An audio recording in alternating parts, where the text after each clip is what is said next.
All right. Good afternoon, everybody. It's me again, Nico Skippers. This time back with you on the topic of ethics. We have three themes in the syllabus that I handle with you. It's the issue of leadership, and with that, the issue of motivation, stroke inspiration, as I would like to call it, and then we look at the issue of ethics. Now, as I said to you before, if we thought about this carefully, we probably should have put ethics up ahead because ethical behavior, ethical thinking, our moral code, our moral compass dictate really how we operate as people, which then results in how we operate as leaders and how we operate as managers. Um, right through to how we operate as citizens or members. Uh, and But it didn't work out that way on the program. So I'm back with you now with ethics. It is again one of those contentious issues that has seen a significant renaissance over the last 10, 15 years of certainly in the business environment. It's as if we need to be reminded how to and why we need to behave like appropriate and responsible, ethical citizens in our communities, whatever that community is. I need you to understand that when I use the word community, it is a reflection of whether it's your household or whether it is your street, whether it is your neighborhood watch, whether it is your church, whether it is your running club, your company, your business. It is where we as individuals operate and establish ourselves within communities of other people. Very often, these people are fairly like-minded people. Um, we all share when we are within a specific community. Within that community, we pretty much all we share very common things.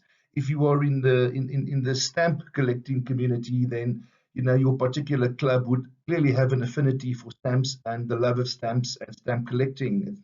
That's a silly example, but it is kind of how it is. And so it's like-minded people in your household. It's like-minded people. You, your wife, your husband, your kids, your family around you, the very like-minded people grew up together, share common values, share common ethics, share common morality. Within your business, again, it's like-minded people that find pleasure from the same type of industry. If you are in an engineering company, for example, then you probably won't find too many pharmacists in there because they don't share a love for engineering. Similarly, if your business is construction, you would not have too many IT fundies in that game with you because clearly IT is not their passion. Whereas construction is your passion, IT is theirs, and there might be some interfaces, but generally you'll find the IT guys doing IT things, and you'll find construction guys doing construction things, and you'll find you yourself being a project manager or affiliated with project management. You would surround yourself with like-minded people that share your knowledge, shares experiences that you can learn from, that you can bounce off, etc. So when I talk about communities, I'm talking about like-minded people working together or living together. But we seem to have to be reminded these days about how to behave ethically, and there are oodles of literature written, which kind of all comes back to the issue of what is right and what is wrong, what is good and what is bad, given specific situations. Ethics and very often ethics or ethical behavior is almost confused with morality, and they are so similar that it's very understandable that literature will confuse ethics and morality. Like I've done some research on the old philosophers who dealt with the issue of moral behavior within communities, within societies. Very often also they speak on the one hand about ethics, and on the other hand they speak about morality. There are subtle differences, but they really are very subtle. And the fundies on this topic would be at pains to address these subtle differences. But as far as we are concerned, you and I are concerned, they're fairly interchangeable. They all cut back to the same thing. And if we and let me just remind you again that in terms of the assessments, if there are these slides that I'm presenting to you, they would be your notes to be used, as well as the audio that you're hearing coming with this. Again, on behalf of COVID-19, apologize for us having to sit at a distance addressing one another. My preference always would be to have contact sessions with you where we can look one another in the eyes when we talk through these issues. I'm sitting here presently behind my computer in my office, and I am recording this PowerPoint presentation for you. It's fairly clinical and it's fairly cold, whereas I really enjoy having the interaction and having the questions. Obviously, after this session, there will be time for questions, there will be time for discussions, and I look forward to hearing from you. On the issue of ethics, it touches different words, different terms that we use all the time. Things like integrity, words like moral, things like principles, honesty, rightness, fairness, responsibility, the choices we make, we're acting with honor, the value systems that we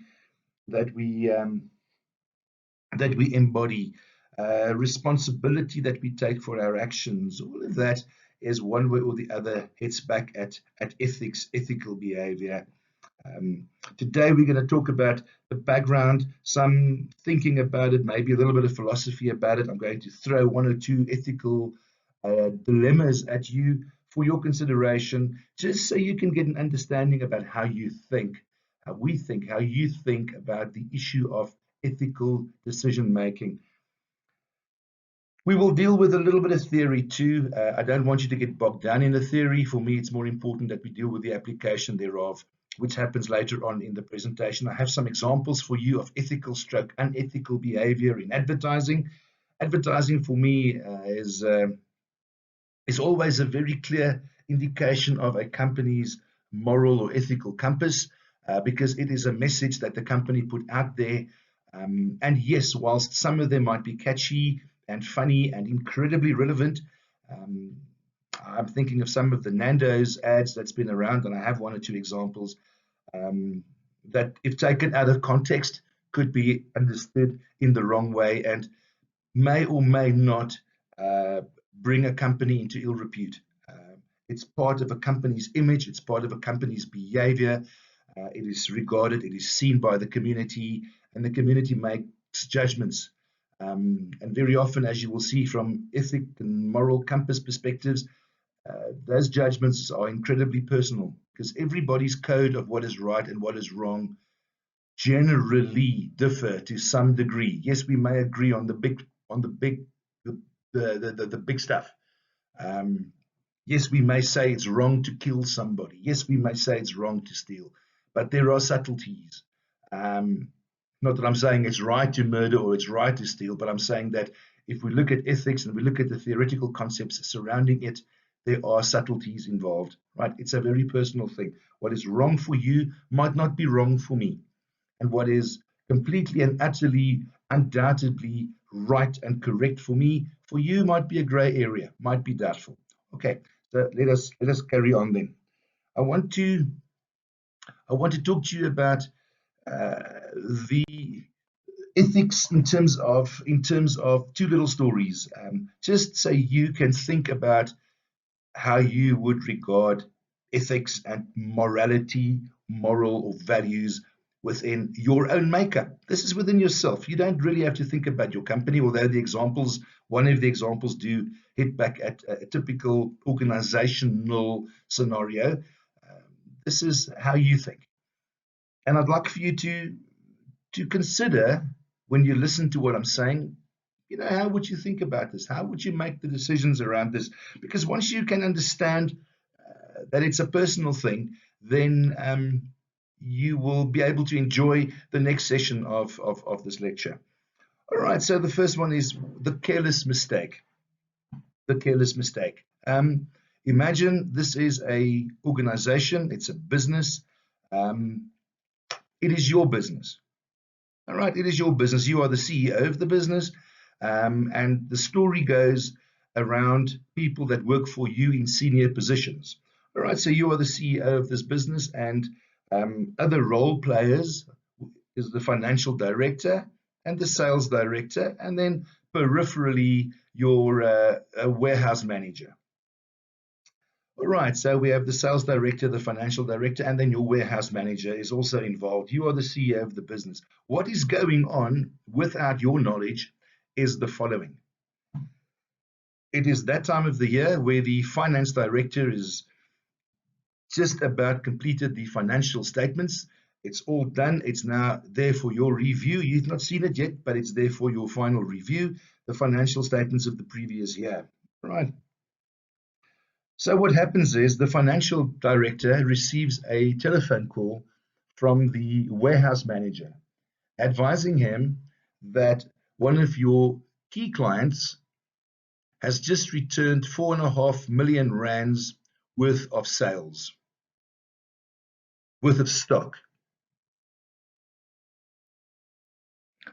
The financial director says, "Oh my word, all right, I will need to talk to the sales director about this." And he storms off to the sales director's office and he says to the sales director, he says, "Listen, man, I really have some terrible news. Just heard from the warehouse manager that 4.5 million rands worth of consignment has just come back in as a return from, let's call it customer X." The sales director says, "Oh, yeah, no, I'm aware of that. Remember, this is all happening without your knowledge, this conversation." The sales director says, "Oh, no, I'm aware of that. It was just a careless mistake, man, a careless mistake. What happened is that when we dispatched and we made up the dispatch documents and the invoices, our invoice clerk, instead of putting 50 units of our product on the invoice, carelessly put on 500. So obviously we dispatched the 500 and we invoiced for the 500 units, although the customer only wanted 50. Careless mistake. We knew the customer was going to return the goods, which they now did." Financial director says to the sales director, he says, "All right, I understand that." He says, "But we will obviously have to now write that stock and write that sales back in the previous financial year where all of this occurred, in terms of consistency and fairness, and of course accuracy." The sales director says, no. He says, "No, hang on. No, hang on. You know, the impact that this would have on my people and on the company's bonuses as a whole, if we have to write back all those sales, obviously our sales numbers are going to drop substantially, which means that everybody in the sales department, including the sales director's bonus, would drop also significantly. So all around, everybody would be kind of worse off financially, including you, the CEO, of course." Um, the finance director says, "Well, look, I hear what you say, but it's not really any of my concern. My job is to fairly and accurately reflect the company's performance from a financial statement perspective, and clearly this sale did not occur in the year that we had in our income statement that it occurred. So I'm going to have to write it back. That's fair and that's accurate and that's correct, and that's the way I'm going to do it." And of course, the sales director says, no, I don't want you to do it. It was a careless mistake and one that we know about, and we would like for this to, from a perspective of bonuses and income for everybody in the company, we would like for this to be written back in the new financial year, the one that we are about to go into. We understand that it has to be written back, but we're asking for a little extension on the timing. It was just a careless mistake. And of course, between the sales director and the finance director, they both have their different opinions. They couldn't agree on this, and they decided that, well, they will have to, unfortunately, bring you in on the story and have a chat to you. What would you do? Being the CEO, having the ultimate and final decision. Question is, the situation is simple. Write the sales back, and everybody has a concurrent significant drop in bonuses, incentives, or write it back in the new year and take the knock in 12 months' time. What would you do? What would guide your decision? I will leave that with you. The second scenario I have for you is called the trolley dilemma. This is a lot more personal, and it goes like this. You are standing next to a railway siding and a railway line, and approaching you on the railway line is a trolley train at full speed. You realize very quickly that this train is completely out of control and it's speeding down the track. Downstream of the track, the track splits. Downstream of the split, there are on the one siding there are 5 children playing on the rails, and on the other there is 1 child playing on the rails. You can change the switches. You know that the train won't stop in time. You are at power to change the switches. So you can make the train go down the track with 5 kids or down the track with 1 kid. The kids don't know about you. You don't know any of the kids. So it's all at a distance. And you are at power to make this decision. All right, what would you do? Would you flip the switch and have the train run over 5 kids, or would you flip the switch and have the train run over 1 kid? How would you make that decision? Okay. Now the story now grows a little bit. It inflates slightly. You are now in exactly the same situation, but for the fact that you are standing on a bridge. And you are now looking down at the railway line, and there's this train coming at you at a hell of a speed. Okay. On the bridge with you is a rather large person. Is on the bridge with you, and there's no split in the railway line now.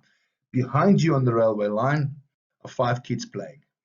They don't know about the train coming at them at speed.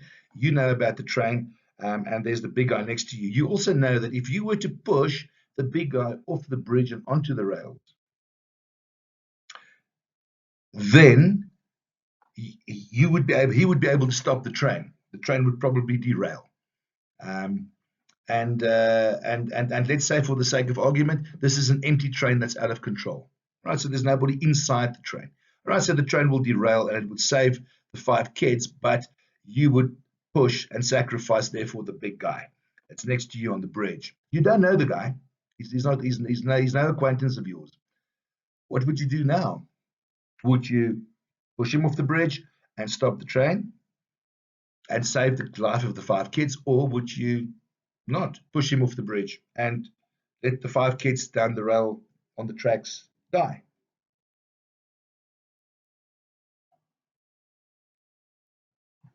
Tricky. Well, they've done research on this, and they've established that a vast majority, in the first scenario, that a vast majority of the respondents would in fact flip the switch to save the 5 kids and then kill the 1 child. And the logic is a very utilitarian logic, in the sense of, in terms of their moral compass. The logic is, and we'll see later, that you can't really divorce logic and moral. Logic and morals can't really be divorced. We'll get to that. But yeah, so they're saying that the utilitarian view is that the best outcome is what would have the largest benefit in terms of joy or happiness or outcome. Now, clearly, killing 1 child I don't know how to say this. It'll come out wrong. but it's more advantageous to save 5 kids than to save one child and consequently or subsequently kill 5 children. All right, I think they should change this trolley scenario from kids on the tracks to, I don't know, kittens on the tracks. I think it's probably easy to talk about kittens. All right, so what would you do? What would your thinking be? They have said they've found out in their research that a vast majority of people would go with would rather save the 5 kids. But the second scenario where there's the big guy on the bridge with you and you have to decide whether you're going to push him off the bridge in front of the train to save the 5 lives.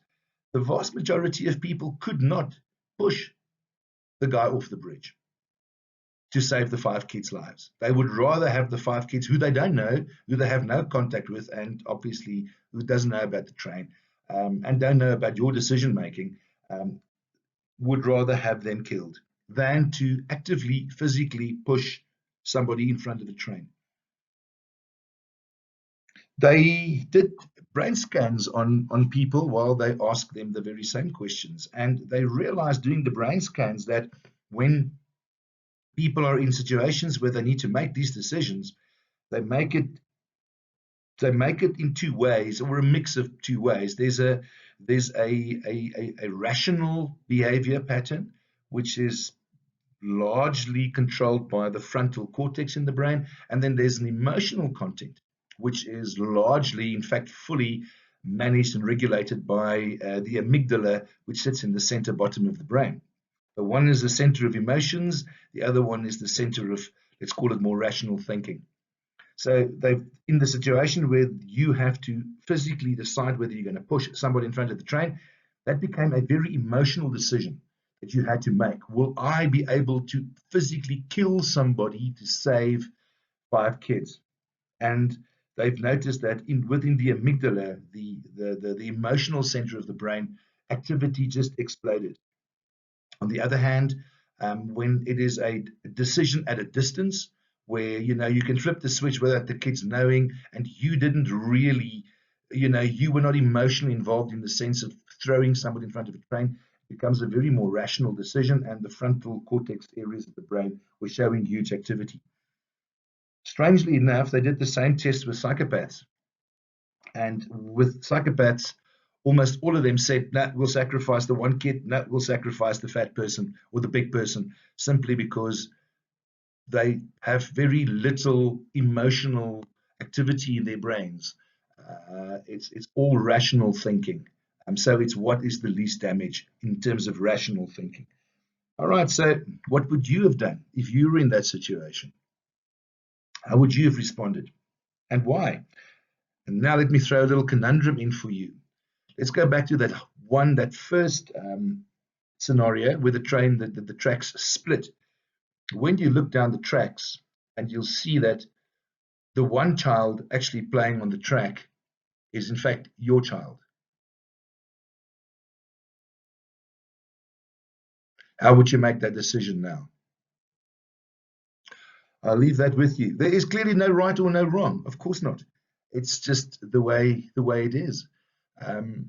But ethics and morality, guys, is all about right versus wrong and good versus bad, and what dictates for us right and wrong and good and bad. Now, there's obviously a lot of stuff being written about it and being said about it. But if you were to take a situation where a person, let's call it you, all right, you steal 100 rand. Now let's not make it personal. Let's say that you know somebody. Let's call him Jack. You know that Jack took 100 rand. All right. Now, is that good or bad? Is that right or wrong? You make the judgment. All right. So let's make the judgment intrinsically, and we say that, well, the action or the decision to steal the money was wrong. According to your moral compass, your moral law, the laws of the country, or laws of society, that's wrong. Okay, so his action is wrong. Okay, but now let me say to you that Jack took that 100 rand and Jack used it to buy food for his starving kids who hasn't had any food for a week. How do you think now about Jack's behavior? Yeah. Or if I say to you, but Jack took that 100 Rand because it was the only money that he had. He had no other money. He has no other money. And he is committed to teaching at a small school where there are 20 little kids, little orphan kids that he teaches. And this was the only way that he could get to that school to teach the kids were to obviously take the train. And that was what a ticket there and back would have cost him. So the 100 Rand is used for good purposes, yeah, or for good reasons. Would you now say that he was right or wrong? Or his decision good or bad? How personal this issue of ethics become. Yeah. Now, the one school of thinking is to say, and they call this the deontological reasoning, deontological moral reasoning. Says that irrespective of the outcomes, irrespective of whether the reasoning or the motivation for the action is right or wrong. The deed was wrong, and therefore it's wrong. Okay. Then there is the teleological school of reasoning. It says, yeah, hang on a sec. We have to also look at what the motivation and the intent for this action was. If the motivation and the intent was to bring happiness and to bring joy and to bring goodwill to a number of people or improve the situation for a number of people, then the action was good. All right, but if I were to have said to you, but Jack took the 100 Rand to buy alcohol and drugs for himself, we would then immediately say, oh, no, that's wrong. So on the one hand, it's right to buy money for his kids, to buy food for his kids. On the other hand, it's wrong to buy alcohol and drugs for himself. Okay, and you understand all these gray areas. Now, interestingly enough, there was a gentleman called Kant who did some work on moral codes and moral philosophies, and his work is and his work was based very much on what is right and what is wrong, and who decides. Now we've dealt with moral reasoning, the deontological school, and the teleological school. There's also the ontological school, which you can go and Google in your own time if you feel like it. But Kant's moral philosophy is pretty interesting in the sense that he asked himself, what does it mean to be good? Remember, ethics, morality, it's all about being good. Yeah? About being seen to be good. All right. So he says, or to be good in your approach, to be good in your way, to be good in your decision making, to be good in your relationships, to be good in your community. It's all about being, as opposed to, it's not so much about being good, but it's about not being bad. Okay. Not doing bad things. All right. So he asked the question, what does it mean to be good? And he answers it by saying that the only thing that is good without qualification is the goodwill. The good will. It's the will to do the right thing, whatever it takes. Anything else can be good or bad, can be used appropriately or can be used for wrong reasons. Think about this money. Money can be used in good ways and bad ways, for good reasons, for bad reasons. Courage can be used for good or for bad. Intelligence can be used for good or for bad. Even good looks can be used for good or for bad. But the good will, or the will to do good, is always good. It's always moral. Think about it like this. You are a bartender and a client walks in, a customer walks in and orders a drink and pays for it, and you have to now provide this this customer of yours with change. You've got two choices. You can either give the right change or you can give the wrong change. And I mean, when I say wrong change, I mean deliberately shortchange your customer. But let's assume that you give the right change. Now the question is why? Why do you give the right change? Are you afraid of being caught out by your boss? Are you afraid of being caught out by the customer? Does it make you happy? Do you look for repeat business?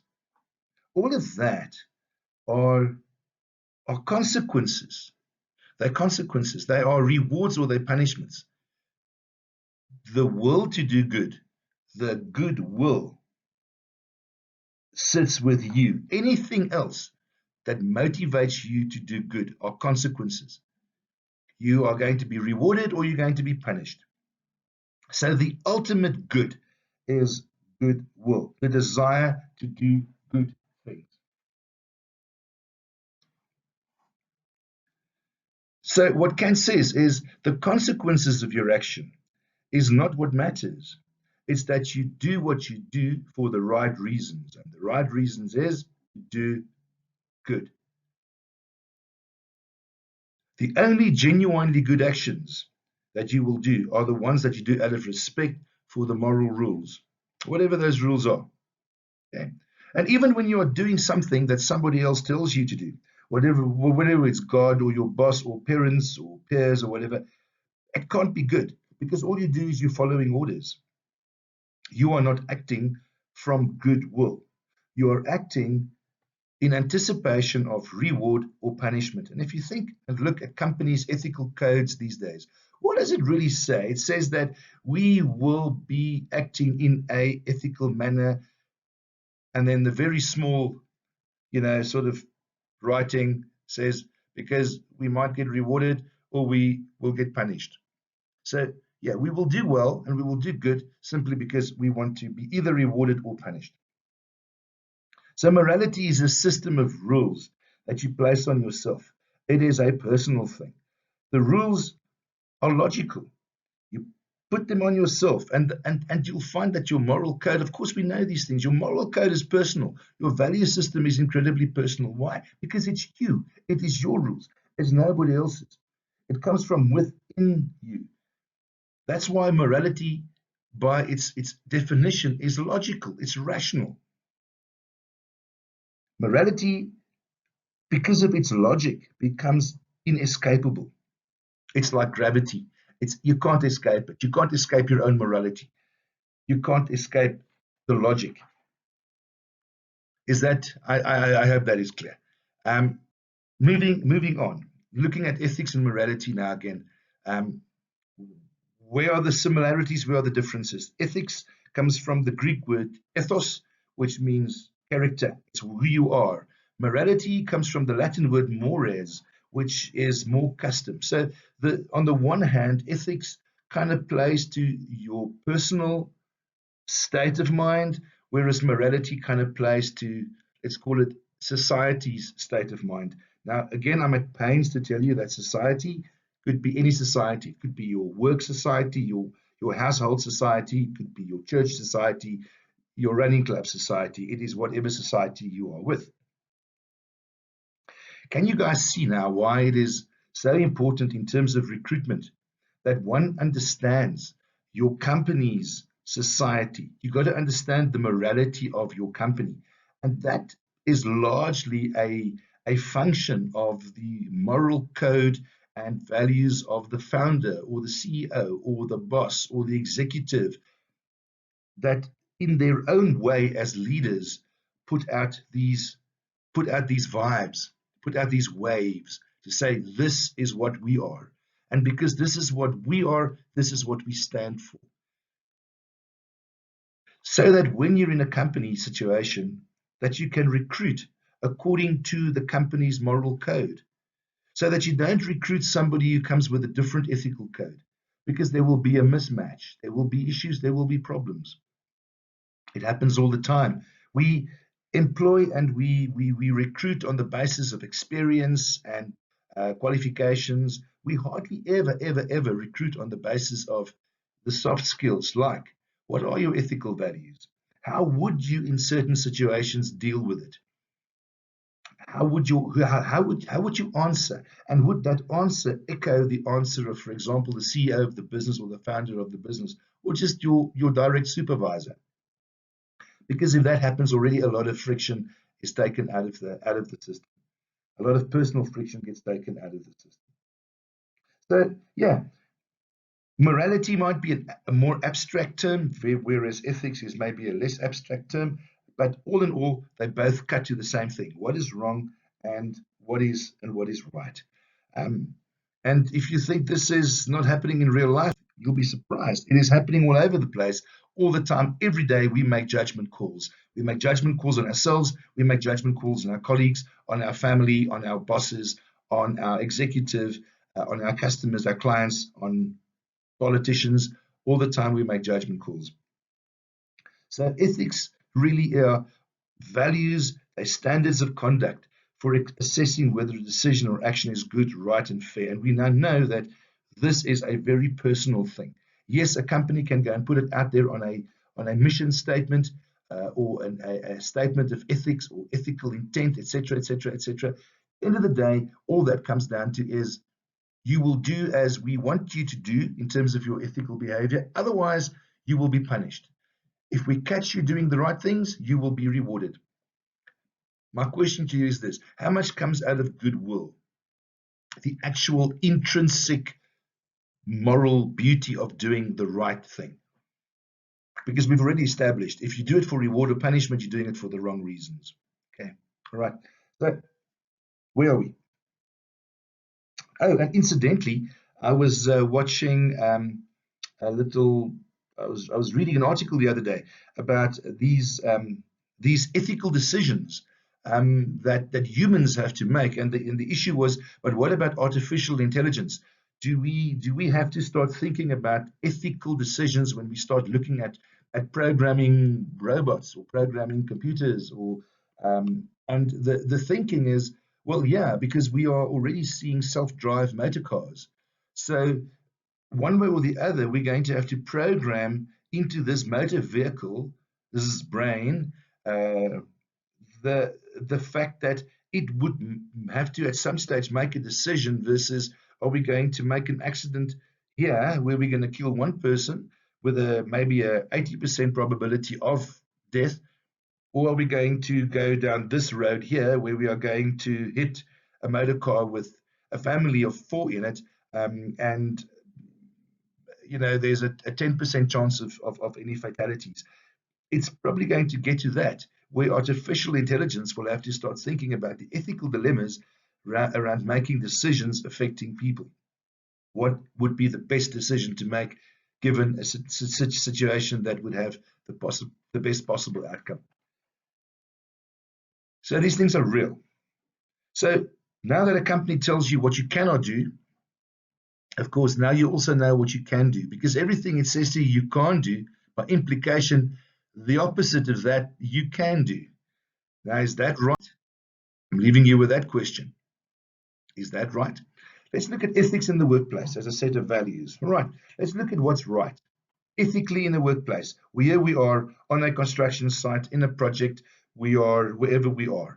Okay, obey the company's regulations and rules, communicate effectively, develop professional relationships, take responsibility, be professional, and work to high standards. Set yourself high standards, work to high standards, be accountable for your actions, uphold trust always, show initiative, respect your colleagues, work smarter. These should be built into your psyche. This should be built into your DNA. It is the way that you are in order for you to fit into that particular workplace. What's wrong?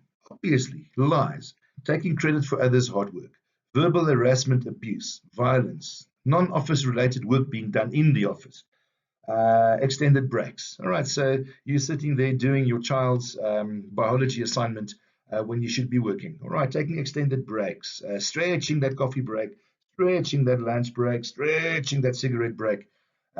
Theft, obviously, embezzlement, sexual harassment, any corrupt practices. You'll know our brains, inescapable logic tells us what is corrupt and what is not corrupt in our behavior. We know these things before we do it. No excuse afterwards saying, oh, I did not know that that was wrong. What you are really sorry about is the fact that you got caught out.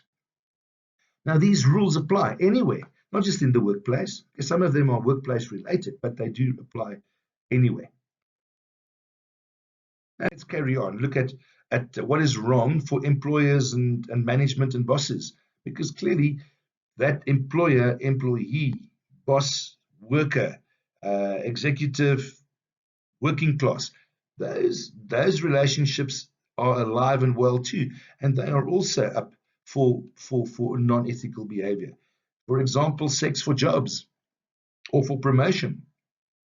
Late night out. You decide you're going to take a client out and you take your secretary with, or you take the sales lady with, or the whatever with, and a late night out. Unpaid overtime, verbal harassment, putting undue pressure on your people. Undue pressure is good. There should be pressure. I go with that. But undue pressure, unnecessary pressure, right? Nepotism in the office, where somebody is really a good worker. He's doing the job. He's getting the results. He's expecting a promotion. And then somebody else, just because he happens to be your brother or your uncle or your whatever, gets promoted. Nepotism. An unfriendly work environment and unrealistic expectations. All of that creates an unfriendly, unacceptable working environment. All of this are unethical practices in business. You can look at slide 11, read through there, especially that third line. I don't want to repeat it. It sounds horrible from where I sit. But there it is. Project managers have the daily responsibility of adjudicating fairness and the significance of every demand made on the project. And ethics is the foundation of which such decisions are based. Ethics. This was said in 2015. You can go and read what Miller had to say there, but he's talking there about throwing stones in glass houses. That's never good. You can look at slide number 12 as well, just read through there as well for background information. All of this you'll understand now in terms of the context of what I've said. You'll realize the importance of all these issues. Really, it's a bit of a mishmash. Could see a fairly pragmatic researcher stated that studies shows that values and work ethics are influenced as early as one's childhood experiences. In homes where parents expected their children to do the chores in and around the house, the child expressed a higher level of work ethics. Okay, that might be simplistically put, but if you look at what we've said before about moral values, moral coding within a society, the earliest society that we are in as humans is the society of our family, our household. It's mum and dad and maybe your siblings, grandma and grandpa. That is the early part of the first society that we operate in. So that is the first society that gives us guidelines in terms of moral coding. So it makes sense, simplistically put, but it really makes sense. Slide 14 gives you an indication of a model of ethical behavior. All of this we've already addressed to an extent. Work through it, make sure you understand it. If you don't, just ask me about it. But there it is. Being ethical means, slide number 15, to live your values seriously, to choose and live core values that guide good and fair human contact, to choose right over wrong, to choose the goodwill, to promote good consequences, to avoid and minimize bad consequences, choosing fair over unfair. It's all the stuff that we inevitably and innately know. It sits within our psyche. It sits within us. We talked about the moral compass, knowing your true north in terms of the compass, knowing your true north, working with integrity, truthfulness, responsibility, accountability, and mindfulness. And you can take those 4 words and you can apply them straight back to leadership. You can apply them straight back to motivation. 7 ways to demonstrate ethics and integrity in your business. Customer value strategy, customer value, accounting practices, truth in selling, guys, truth in selling. And we're going to be looking at that in a bit. Truth in selling, integrity in the management practices, customer service integrity, personal integrity, product integrity. Guys, what we say we do, we do. What we say we are, we are. What we say our product does, it does. All right, let me throw some ethical, or depending on how you look at it, immoral or moral, ethical, unethical pictures at you. All right, this is the advertising industry. This is a Nando's ad. At least some real breasts in Santon. What do you think about that? What is your view on that? Now, again, some of us will have different opinions, right? We know that Nando's are good for their sort of catchy, contemporary, sort of humor, but there it is. I'll let you think about that. Next one. This one relates to Oscar Pistorius's a situation even before the trial happened, when all of this broke in the news and everybody had an opinion. This was what Nando's had to say about it.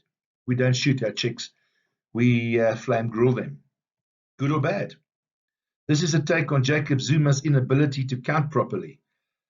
Yeah,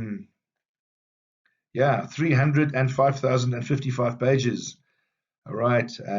Making fun. On the one hand, some people could say this is completely wrong. This is immoral, making fun of somebody like our state president. On the other hand, people will find this exceptionally funny. Yeah, misleading advertising, for example. I kind of took the product out there so we can't see it, but this is a real ad. Less wrinkles in only minutes. And they compare these two faces and try today, the call for action.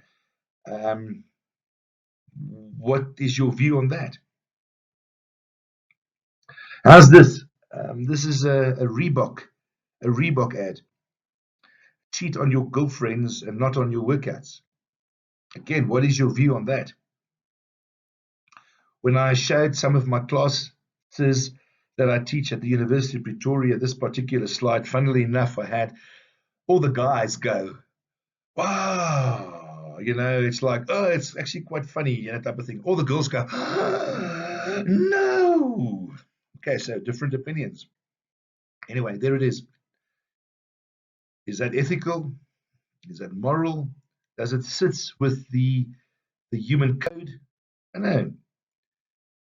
This is Durex. They're also known for some of their catchy ones. To all of those who use our competitors' products, happy Father's Day. What do you think of that? Here's another one. Alcohol, it's cheaper than therapy, on an outdoor billboard. It's cheaper than therapy. How's that for the greater good of society? I don't know. You tell me. What do you think? Now that we have your attention, eat at Subway. Again, what do you think of that? All right.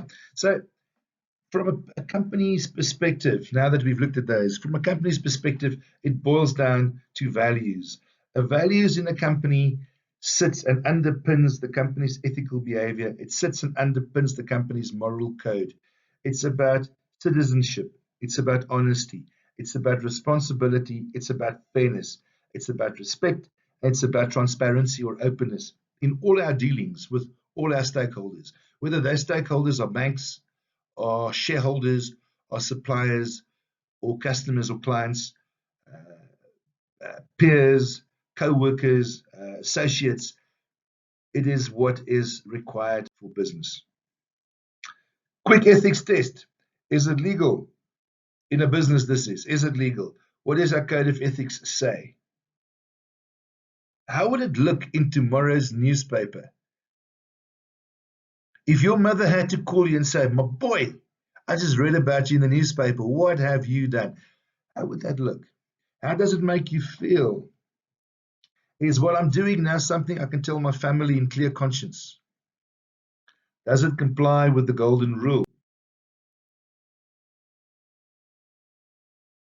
Sometimes it means making difficult choices. Sometimes it means we have to think hard to get to the correct ethical answer. And we know that our choices, whatever it will be, will affect the important interests and welfare of people, our own and others. And what is the golden rule? Treat others as you would like them to treat you. That's a fairly biblical principle. Hurt not others with that which pains yourself. No man is a true believer unless he desires for his brother that which he desires for himself. Those the golden rules. when it comes to how to behave in society. 3 slides back, I gave you the ethical quick test. Whenever you're sitting in a situation where you're not sure, ask yourself this question: is it legal? What does my code of ethics say? How would it look in tomorrow's newspaper? How does it make me feel? Can I tell my family in clear conscience? Does it comply with the golden rule? Treat others as you would like them to treat you. Hurt not others with that which pains yourself. And I hope that when we come to the end of this lecture, which is pretty much right now, that we come to the end of this lecture that you would take what I've said and picked up 1 or 2 or 3 little nuggets here that you can carry forward with you, even if it just opens up some internal debate, some internal dialogue, where you can get to question perhaps your own views, your own way of doing, your own way of working. But again, here we go. There's 1 slide back that I've now missed, unfortunately. But ethics and governance. The end goal is an ethical organization always. To be a trusted organization with a good reputation and ethical culture, always. To do responsible business and be responsible in terms of business conduct, always. And to be a good corporate citizen, always. And then finally, being ethical or unethical in the workplace and the environment. Here are some ethical things that you can do. There's nothing wrong with it. Develop good contacts. Manage your impression. Control vital information. Control vital information. Keep yourself informed. Be courteous, pleasant, and be positive. And avoid any political blunders. In a project environment, for example, this is so true.